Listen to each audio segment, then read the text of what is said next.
Filem Final Destination Bloodlines. Serius guys, filem ni filem paling gila yang aku tengok pada tahun ni, yang buatkan aku sakit kepala, berdenyut kepala tau bila tengok sin-sin gore, sin-sin kejam, sin-sin kemalangan brutal yang tak ada cut langsung dan tak ada sensor. Sebiji-sebiji nampak pecah kepala, putus tangan, temek kepala, terbakar, macam-macam scene yang dahsyat, yang gila lah.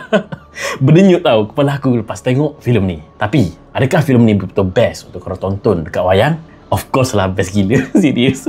Filem ni dia mengisah tentang seorang perempuan, iaitu Stephanie. Stephanie ni dia selalu dapat mimpi ngeri yang sama. Satu kemalangan yang dahsyat berlaku dekat sebuah menara yang ramai orang mati dan dia nampak seorang perempuan ni terselamat. Lepas dia disiasat punya siasat, rupanya kejadian tu betul-betul berlaku pada tahun 1975 gitulah. Dan perempuan yang dia nampak terselamat tu rupa-rupanya nenek dia, iaitu Iris. Pas dia cari Iris tu, dan boom guys, rupa-rupanya nenek dia tu betul-betul selamat daripada maut yang berlaku dekat menara tu.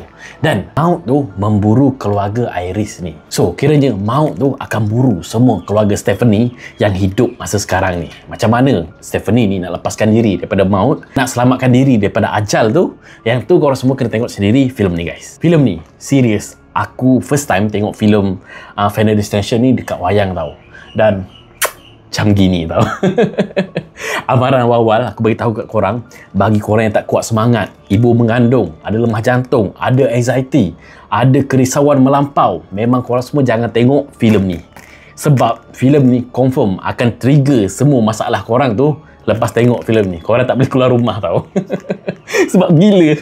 Memang serius, korang akan nampak sisi kemalangan, semua sisi kejam yang berlaku brutal tu, yang sadis tu, nampak real gila tau dekat wayang. Memang korang akan tak boleh nak tutup mata tau. Korang akan terkejut dengan sisi gore tu, memang serius lah, real.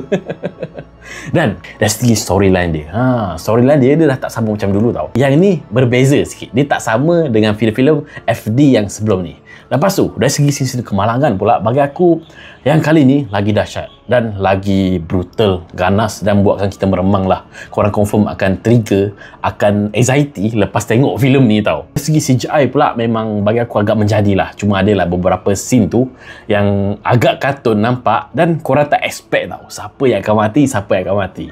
Dan macam mana dia mati tu, korang pun takkan expect. Korang ingat ke kemalangan tu berlaku disebabkan benda tu tau, tapi disebabkan benda lain yang berlaku. Yang tu yang best lah. Elemen surprise tu ada, jump scare tu ada. So rating aku boleh bagi untuk filem Final Destination Bloodlines ni, aku boleh bagi 9/10 guys. Sebagai gambaran awal, untuk 18 tahun ke atas je, mak bapak yang ada anak tu jangan gatal-gatal nak bawa anak korang. Memang diharamkan sama sekali tau.